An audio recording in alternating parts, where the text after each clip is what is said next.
Good morning, everybody. Good morning. Good morning. Good morning, Lovely to everyone. see so many faces. Hi, Kerry. Nice to see you. We had a big response this month as well, so Topic. I want to know what to do with I mine. do. I don't know that it's going to help that much, but we'll try. There's how is everyone today? Yeah, okay. So I'm going to kick off. I'd like to acknowledge that I'm working on Noongar Budja today, the Wajari people down on the south coast of WA, and pay my respects to their elders, past, present, and emerging. And I hope that we can continue on in their tradition and hand on knowledge today. So today we're talking about managing multiple inboxes. So it's going to be quite interactive. So please do feel free to put your cameras on, and please feel free to keep your mics open if you've got a quiet space. Today we're going to be talking about managing multiple inboxes. So I do want to ask a few questions of everyone. And so you can raise your hands physically, or you can use your reactions and raise them as well, if you like, so that we can get a bit of a sense of who's got what and how we're managing with our emails. So firstly, I wanted to ask, how many inboxes or email addresses do you currently have? Anyone has just one, put your hand up. Oh, just one. Good job, Liz. How have you managed that? Well done. Excellent. Kerry's got 4. Wonderful. Who has got 2? Anyone that's got 2? Yep, that's great. Christine and Janet. What about 3? Yep, I got Yeah, 3. Barb. Yep, John's got 3. William's got 3. Excellent. Anyone got any more? I know Kerry's got 4. I know that I've got quite a few. Candia, you've got a few as well. So what sort of inboxes have we got? Does anyone want to give me a shout out? So I'm talking personal, or a family one, or a club one, or another not-for-profit that you're working for. Who's got those? All I've personal. I've got 1 personal and 2 work ones. Very good, Barb. Yeah. On personal and 2 work. So I personally have a personal one. I have a family or a household one. And then I have an ASCCA one. And then I have a business one. And then I have a couple of Google ones for Google type bits and pieces. And it gets a bit hectic sometimes. So today, hopefully, we are going to have a bit of a look at the difference between an inbox, like your email, and the application that you use to view it. So today we're going to talk about what is an email. So, for example, I used to be a Westnet customer. I see some in the chat have put in that they've had Big Pond, some have had Gmail, some have had Telstra, etc. So John's got 2 personal and 1 business, so that's great. And that's usually how it works out. With the advent of MyGov, it became more important for you to have your own personal email address so that you could set up your online accounts, etc. Because previously we used to have just one family one, and that was for everything. And then the Apple accounts came out, and so we had a joint Apple account, and then you had to separate them. So it's become increasingly important that you have your own personal email address for some things, and then potentially you have a family one or a household one for things like shared services like the utility bills, etc. So our power bill, etc. is in a joint outlook.com one, because I'm going to talk to you a little bit about the internet service provider inboxes. So back in the early days, when we first joined up with the World Wide Web, we received an email address with our service So we were with Westnet, we were Westnet customers. So our address was at wn.com.au, and it was my husband's name and my name together. And that was our email address. And we had that for some 20 years. Now, that hooks you into that service provider. A few years ago, Westnet actually got bought out by iiNet and then TPG, and the service wasn't where it used to be, and I started looking for another service. So we went to Aussie Broadband. So consequently, I had to give up my Westnet email address, which is really hard when all of your accounts are connected to that. So it was a big mindset shift for us, and it was a giant pain in the backside, to be honest. My almost adult kids at the time were like, that's going to be too hard. We don't want to do that. We don't want to change all of our addresses. And I said, well, you got to pay for your own if you want it, because we could pay to keep them. And in the end, they swapped over. So they now have their own Gmails and so forth. But that's the whole beauty of having your own independent of a service provider email account. So you're not tied into the service coming into your property.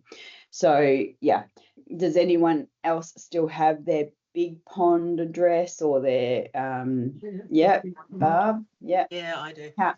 How are we all finding those at the moment? Okay, at the moment. Yeah, that's Okay. great. I use one for home, but I also use one for work. Okay. At bigpond.com. Yeah. Okay. Yeah. So and that's Kathleen, you've got your hand up. Yeah. Yeah, I've got Telstra and I've got Optus and God only knows what else. Aussie Board, So I've got a few. Yeah, okay. So and they're managing okay. You're able to use them Well, all up? I've got redirections on them. Oh, so okay. They redirect to my Gmail. So I seem to be getting everything. Yeah. That's good. Yeah.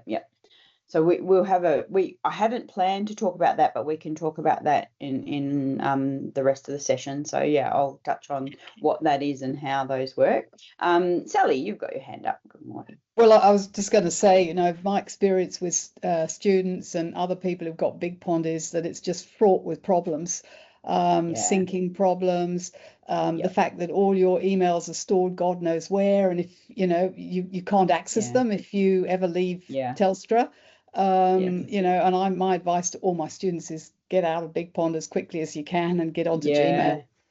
Yeah, I can reiterate that having ISP provided email addresses, I'd recommend moving away from those because of that very reason, Sally.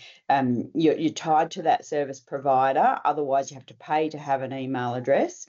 And then, or the other issue is that they're using older services in the back end to host your emails, and so it's not always as user friendly with today's cloud-based type applications that we use to read our emails. So definitely worth considering outlook.com, gmail.com, iCloud.com. But again, iCloud.com, you're kind of tied into Apple then, so think about that. Whereas Gmail and Outlook.com, they're free. You do get a few ads with those inboxes, so that potentially is a different kettle of fish if you don't want the ads.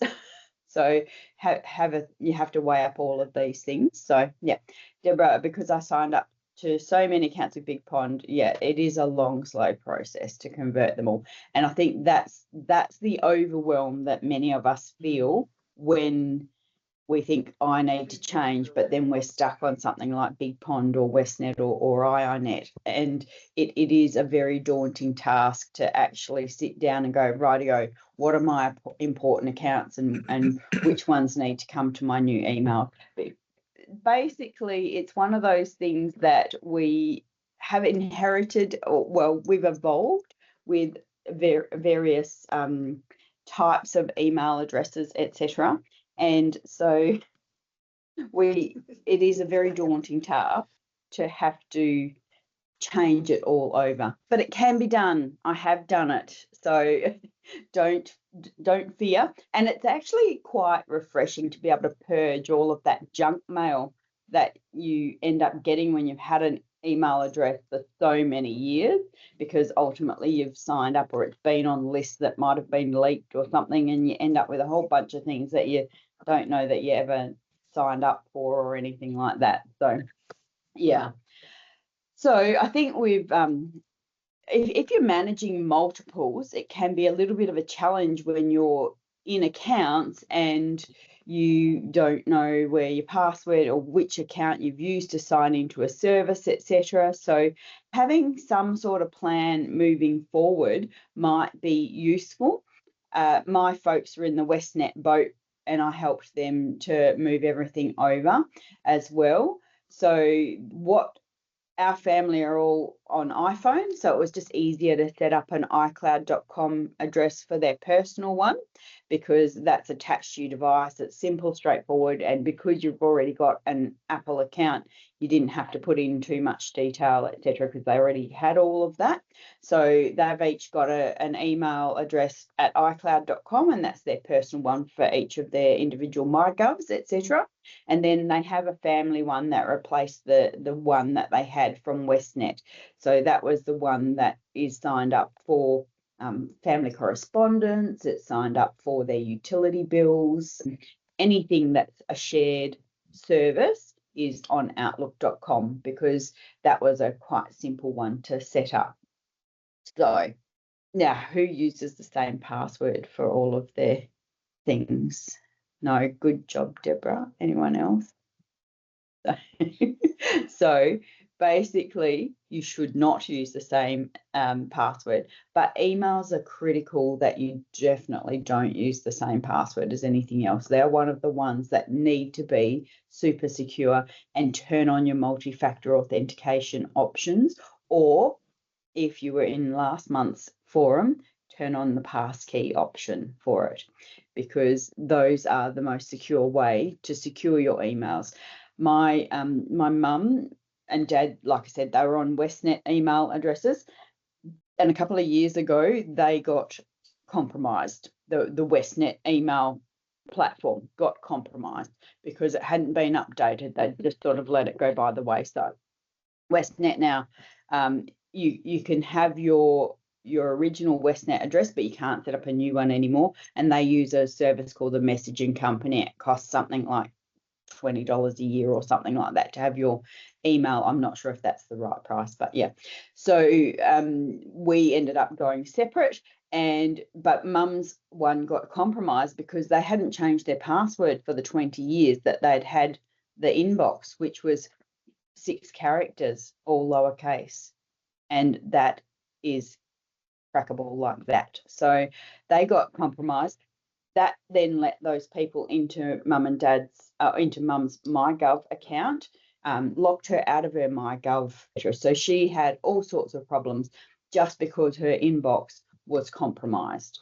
So it is super important that your inboxes have secure passwords. Put on your passkey if you can. If you weren't in last month's session about passkeys, it's on our YouTube channel and you can go and catch up on there. But passkeys are definitely a really great way to go if you've got a device that's got a passkey or a passwords app like Google Passwords, etc. on there. So anyone else had any issues with emails being intercepted or hacked or anything like that? Narelle, yeah. Do you want to share? My phone number was stolen, just Oh. my phone number. It was, and that was a nightmare. And in a weekend, they cleaned out my bank account. Yeah. Got onto Centrelink and all my government accounts, opened credit cards and drew them again. So I've got a whole lot of emails now trying to, and that was 12 months ago, and I'm still, in fact, I can cry every time I think of it. So I want to get back to having one email because I don't know where anything is. Yeah, so, sure. This will be very helpful for me. Oh, I appreciate that. So it's so scary these days with all the security stuff and all that sort of stuff. It's just madness, Yeah. and it's driving an old lady crazy. But thank you. Right. Anything you can do to help in this, getting emails together Yeah, would be really great.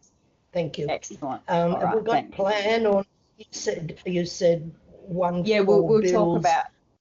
Yeah, we'll Okay. talk about that. Well, shut up Yeah. and you can get on with it. No, no. Thank you. Thanks, Kathleen.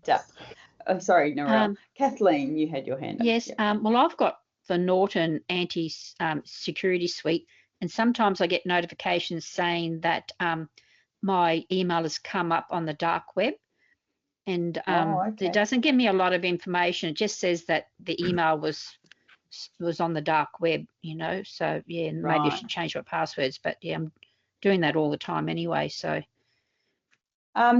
Yes, so with your passwords, make sure they're secure. So 12 characters, make sure you have an uppercase, a lowercase, a number, and a special character to make them as Yes. secure as you can.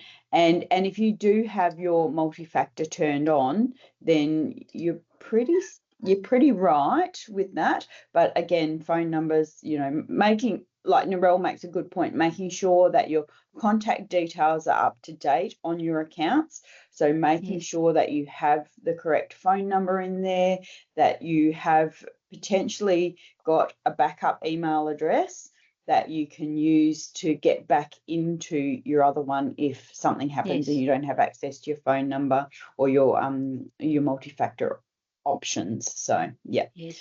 So what I want to do next is to just talk about the difference between what is an email account and what is an like how you access them. So basically, email accounts are your personal inbox, your personal mailbox. Think of it like the post office. So it's your name at yourprovider.com, maybe .com.au. And then the app is how you use them, so or how you access them. And you might have the Google Mail app, you might use Outlook, you might use Macmail, you might use Thunderbird. There's others. Is anyone else using other applications to access their emails? So there's all of those and more. I'm sure that's but a spattering of the email applications that we can use. Then there's also the browser-based versions. So Outlook.com is the Microsoft one. If you've got a Hotmail address, a live.com, Outlook.com or .com.au, all of those you can access. And it looks like the Outlook app that you would use if you had the Microsoft 365 suite. And then you've got Gmail, that's online. So you can see that one, and that's their interface on a browser.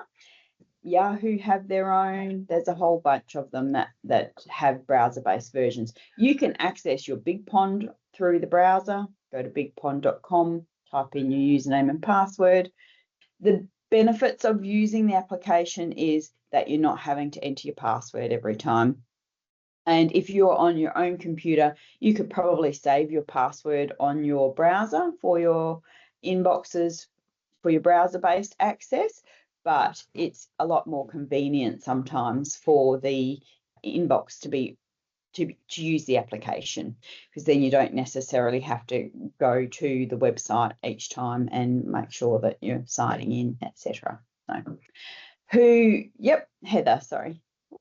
Where did you go? Hi, I've got Outlook on my computer, and it's upgraded to the new version of Outlook, and now I can't get in. And I had Gmail and also my Big Pond account going to that, and I can't seem to get into it. Now it's upgraded. Help. Okay. Have you got a button on there that will take you back to the old version? I can't seem to do that either. Oh, you can't. No, okay. it just keeps wanting to go into the new, and I put in what passwords I normally use, and I'm locked out. All right. Maybe hang around after this, and we'll have a bit of a chat about that and see where you are and see if we can't point you in the right direction to get some help with that. So that would be awesome, because I can use it on my iPad. But thank you.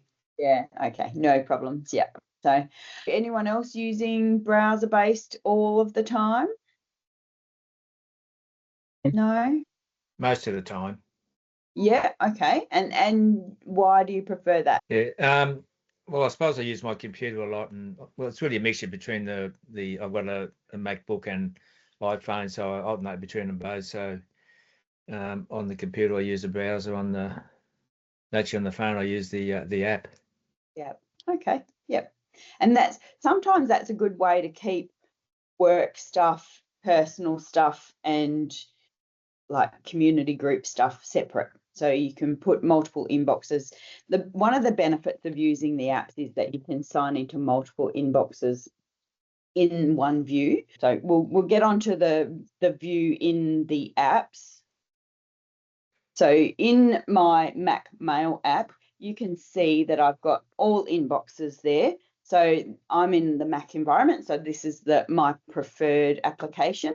So you can see I've got my business one there, my personal iCloud, my ASCCA email, another client that I work with, my family version, and then I've got a couple of Gmail accounts down there for ASCCA bits and pieces, and for our Rotary Club, and for for my business one as well. So that's a little bit next level, a little bit extra, but it helps me to keep things separate. And you can see in the inbox here with the preview, you can see it tells me that's a Google for my business one, that's my personal iCloud, that's my business one, and yeah, so there's only those few that are in that, but I can see quite easily which inbox they're in. Alternatively, I can click on each of the inboxes there and I can see just the emails in that inbox. So that is what works for me. So that's why I like to have them all in one view, so that I can see what's there and what's not. What I was going to talk about next was trying to manage all of these bits and pieces. Who has a separate email address for their online shopping stuff? Oh, no. So, No. So everything all just goes into your one email address. That's fine, but who's heard of aliases? Just a quick show of hands. Anyone know what an alias is? No. Yeah. So when you sign up for an email address, you have the option with some of them to create an alias. I'm going to show you some screenshots from my Apple environment. Apple's very good at giving you control, and normally I do this live, but there's just too much personal information, so I've just taken screenshots and blocked things out for you here. So Apple's iCloud has an option to hide my email when you sign up for websites. So if you're signing up, say, so the 4 legs is the dog food, so I signed up with that and it hid my email, but it sets up a random email address and then it forwards it to my address. Now, if I ever get sick of those flooding into my inbox and I don't want them, I can just delete or deactivate that email address. I don't even have to unsubscribe. It's just gone. So that's a really handy thing from my perspective. The other option is that under my iCloud.com, I can have multiple aliases, and I can send and receive to and from those addresses. So my primary address is my name at iCloud.com, and then my aliases, for example, I might have one for shopping, and I just put my name and .online shopping, or my name .household bills at iCloud.com.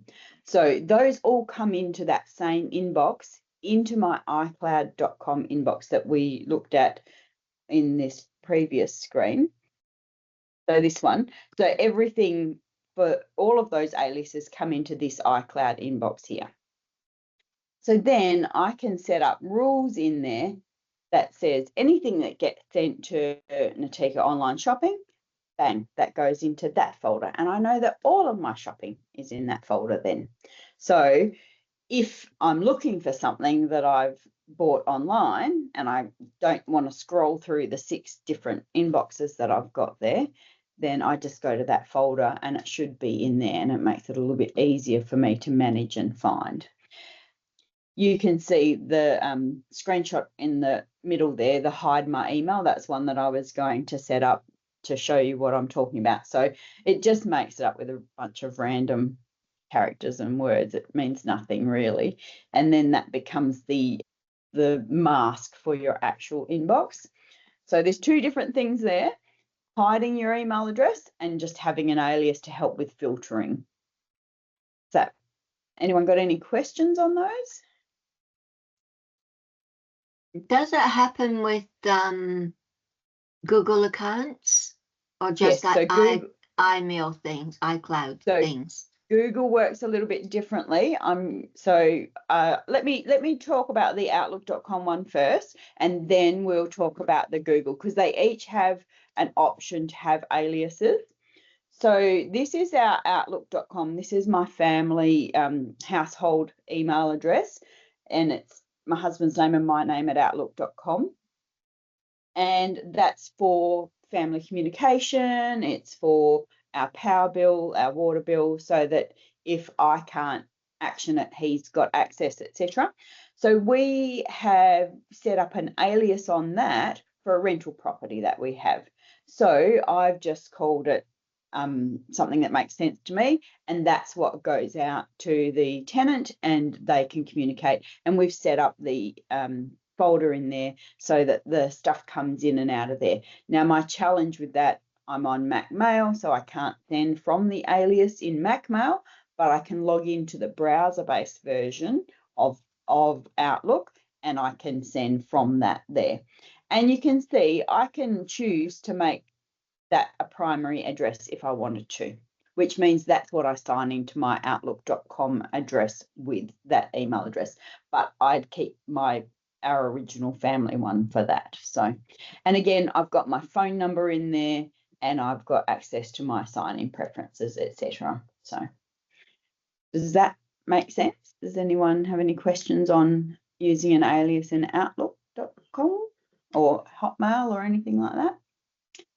So you can find that by going to the account, so your info in your Microsoft account, and then under your info, the next one is account info, and then there's edit accounts, and then you come into this screen. So I have got a cheat sheet set up, so if anyone's interested in that, I will send the cheat sheet out.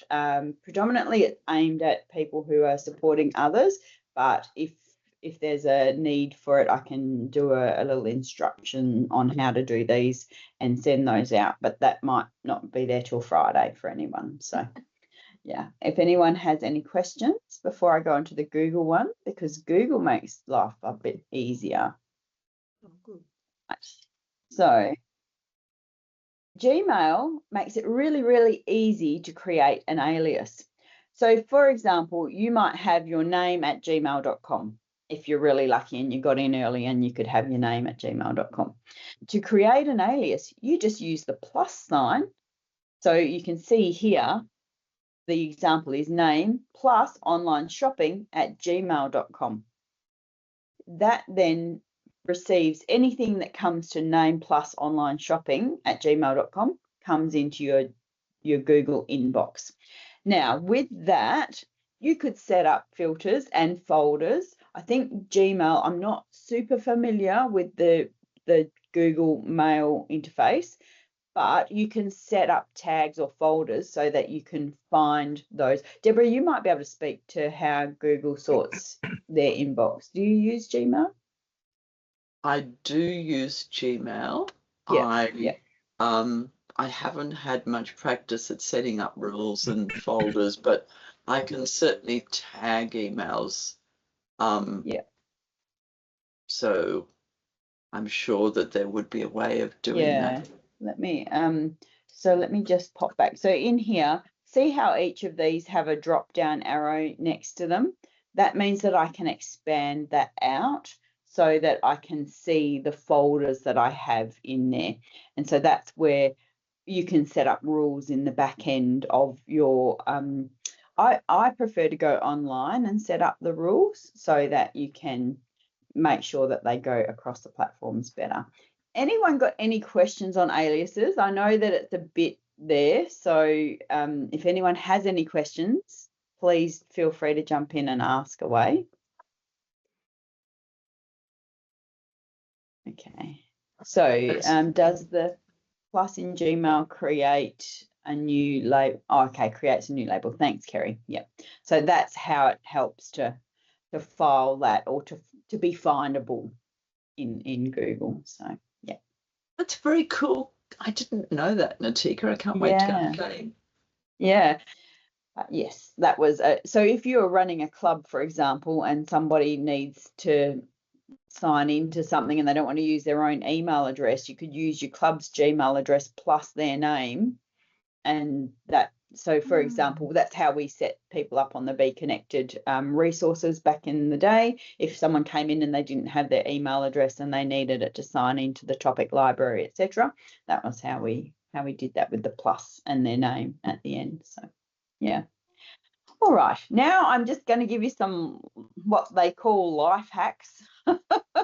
So for example, I would recommend today having a personal email address, whether that's on a Gmail or an Outlook or a Yahoo or iCloud or any of those, whatever's your preference, wherever you're comfortable, you have your personal email address. Keep that for things like MyGov, banking, your important account, like your Apple account, your Microsoft account, et cetera, because those accounts are really important. So make sure that one is super tight locked down.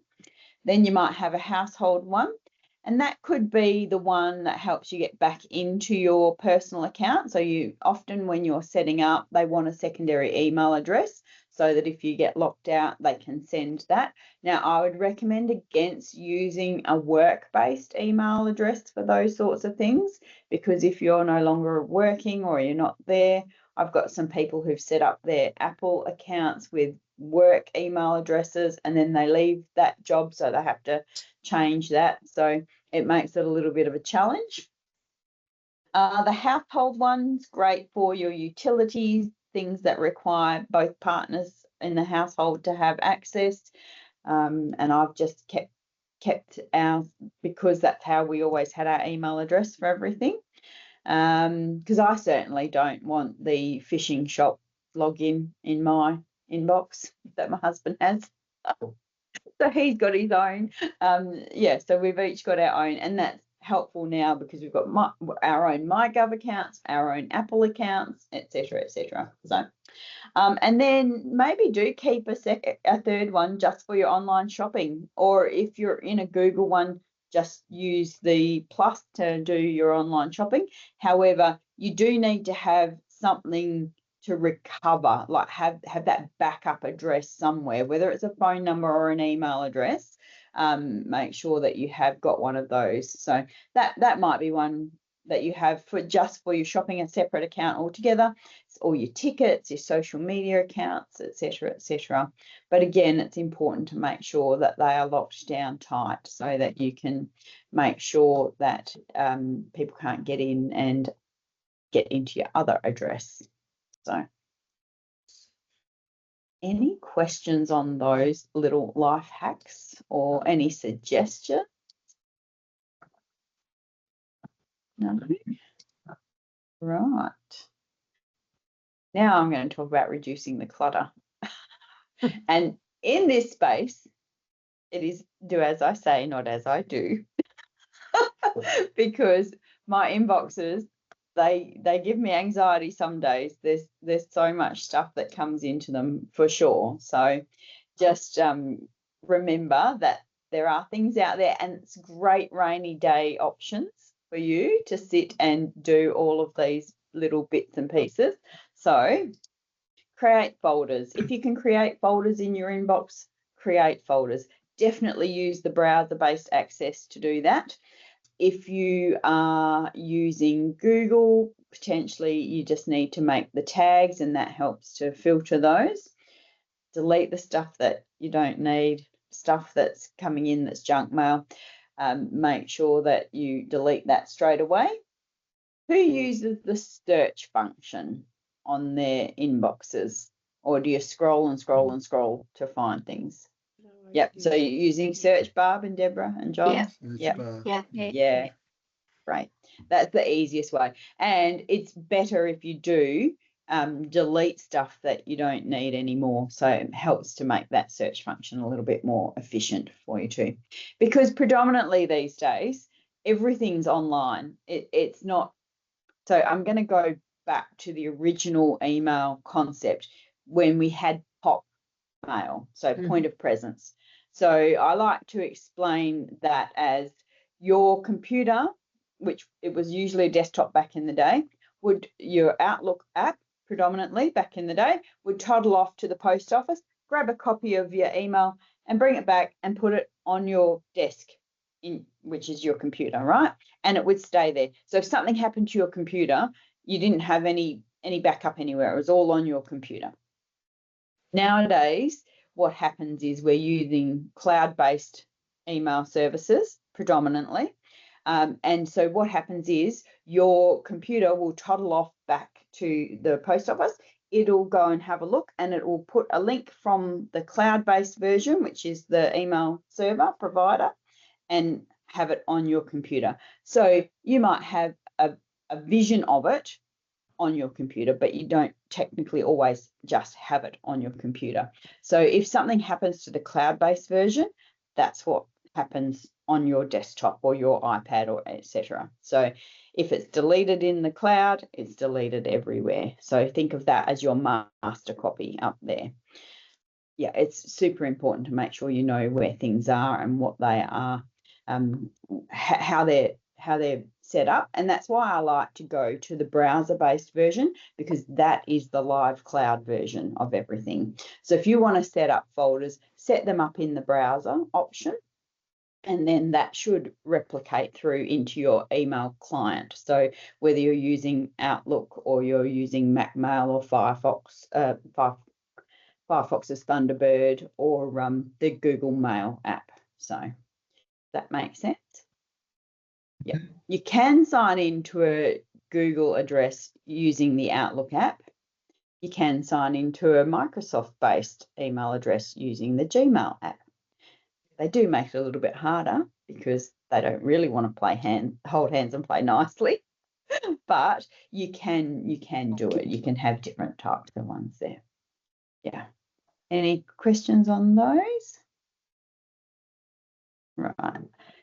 Going back to our little declutter, the unsubscribe.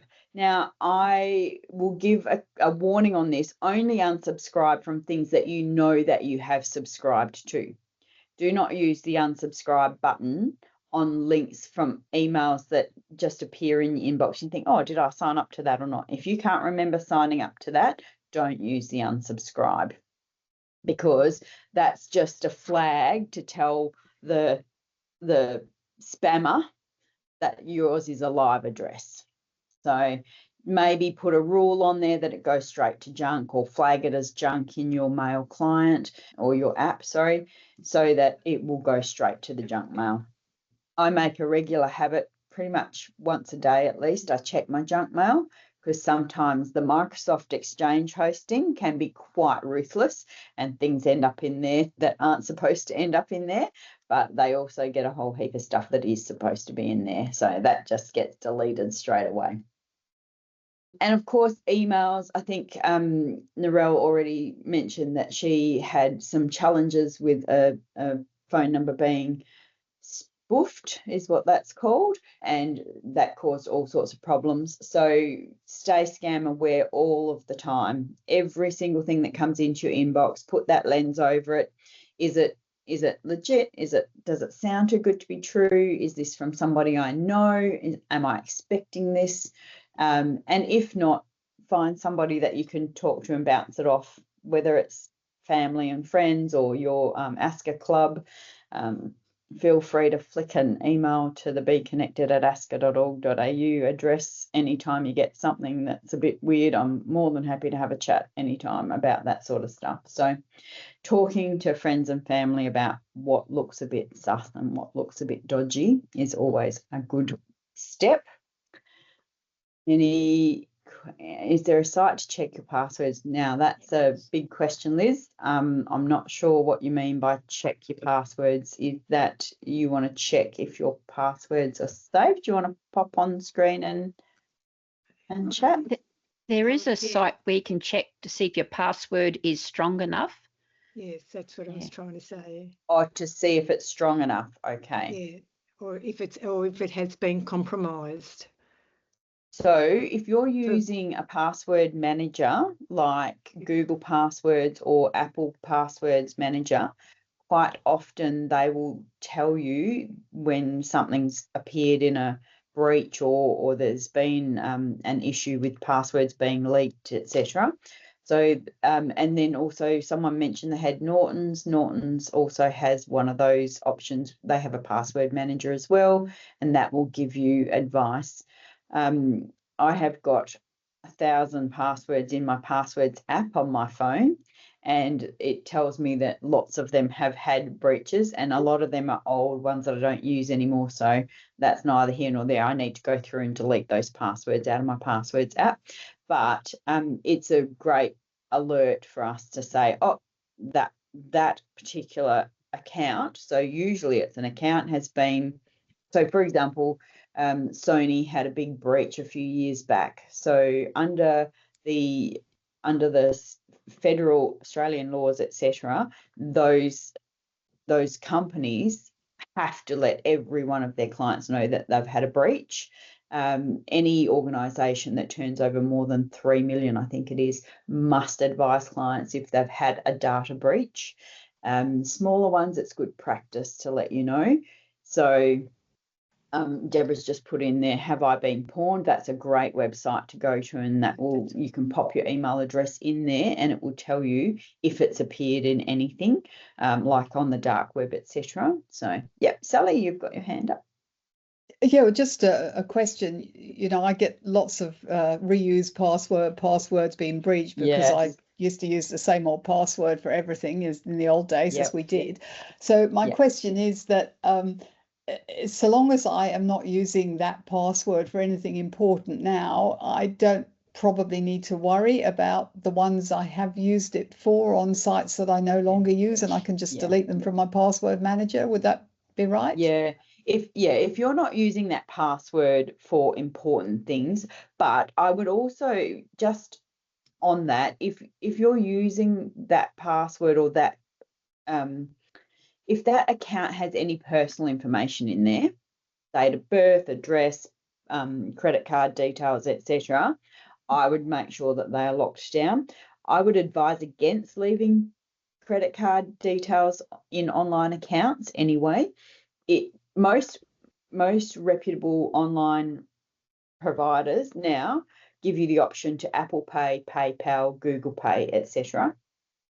If you get those options to pay for something rather than keeping a record of your credit card on their files, I would use those options, because Google Pay, Apple Pay, and PayPal are far more secure ways of paying for anything online than putting your credit card in. So long as you've looked for the padlock and it's got the SSL set on there, etc., that can protect you as well. However, it's safer using Google and Apple Pay because they generate a single-use token to complete that transaction.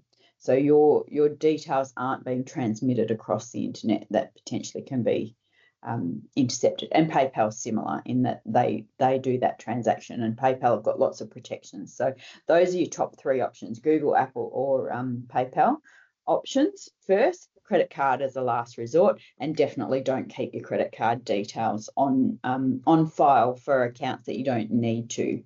Or go and get a little credit card, or go and buy one of those cash passport cards from the post office if they insist on keeping those details. Only leave $200 in there or something, and then you can pop those on there. I think I've digressed off that though, Sally.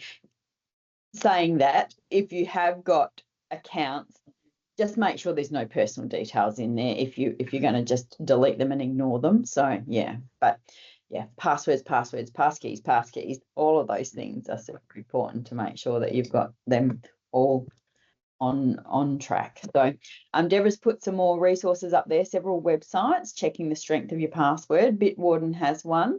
I hadn't planned on showing you this, but I'll go and find the Hive Systems password cracker for the year.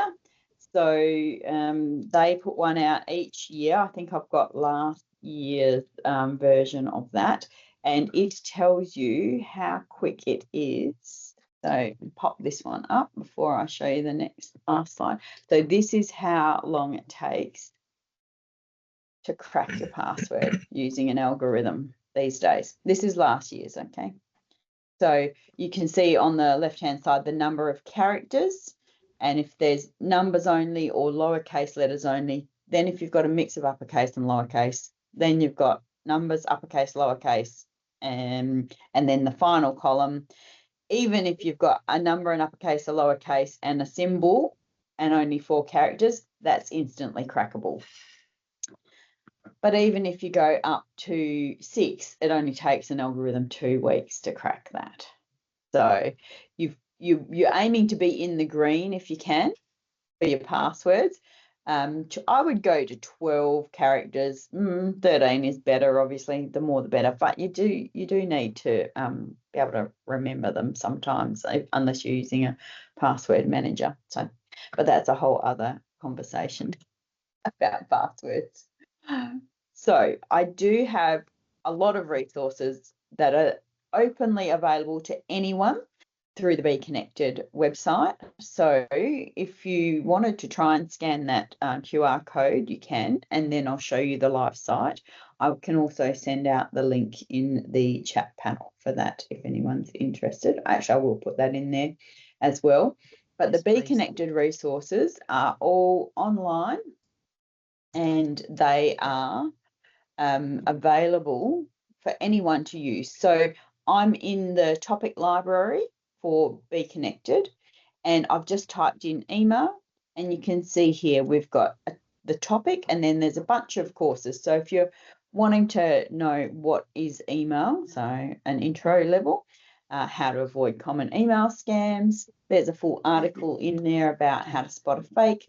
There you go, Gmail, how to block an email, how to block in Microsoft Outlook, how to block in Yahoo, another article. So you can see there's a bunch of resources in there that will help you with your emails. There's how to set up and use Gmail, Outlook email, and they're all very straightforward little courses, 5 minutes, 10 minutes, etc. So let's have a look at the how to block an email in Gmail, just to give you an idea if nobody's seen the online resources available. So there's a little bit of a video that's 1.5 minutes, and there's a guide there if anyone wants to download those as well, particularly if you're running classes for other people.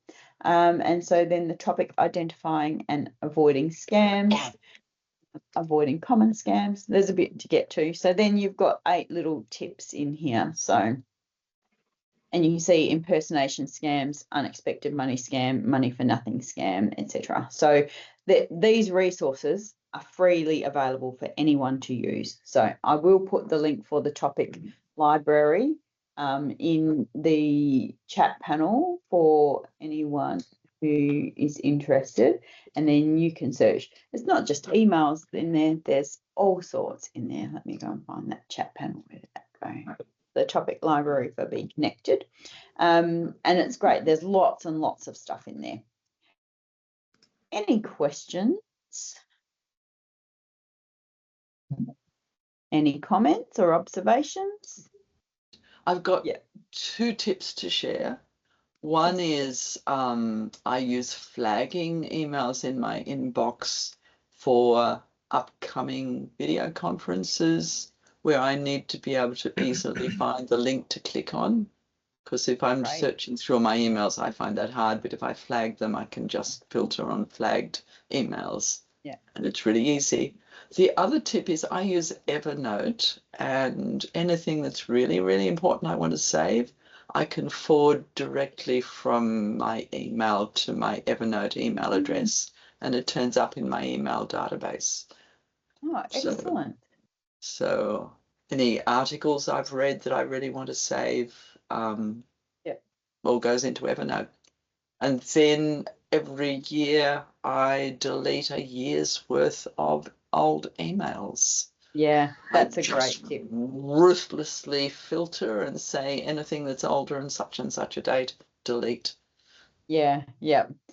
Now, our beloved Jen has got 25 years worth of emails in her inbox. So she doesn't delete anything.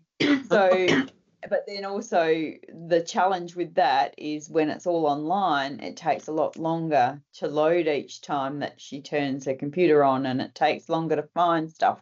So there has to be a balance between record keeping and I always advise, I've got small businesses that I support as well, and they have, some of them have got 20 years worth of email records sent and received. And so that can be a little bit challenging, and it's a little bit daunting that if that data isn't there anymore, because it's easier for them to search through their inbox for when they send an email about ordering that tractor part or whatever. I work with a lot of agricultural businesses.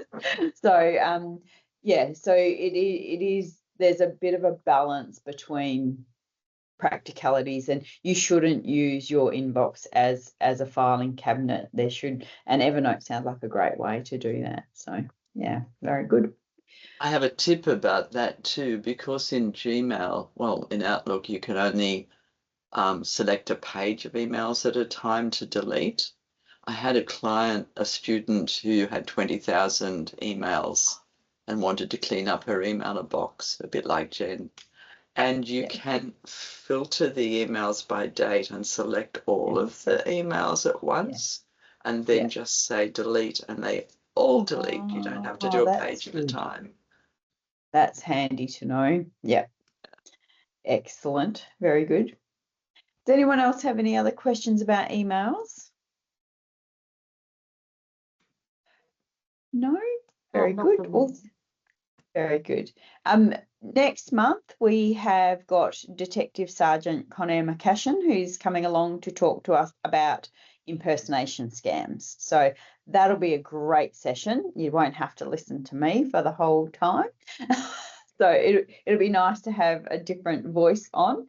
So yeah, make sure you keep an eye out for our e-news, which will be out shortly. All the details will be in there. And it'll be an interesting session with Conor. So yeah. Thank you all so much for your time today. Enjoy the rest of your Wednesday. Natika, that was very interesting. Thank you. Thank you. Thank you, Thanks, Natika. Natika. Thank you. Welcome. Lovely to see you all. Thank you. And now somebody was sticking online to talk to me about their inbox. I can't remember who that was. Sorry. Me. Oh, Heather. Very good. Excellent. All right. Thanks all. Ciao. Thank you. Bye.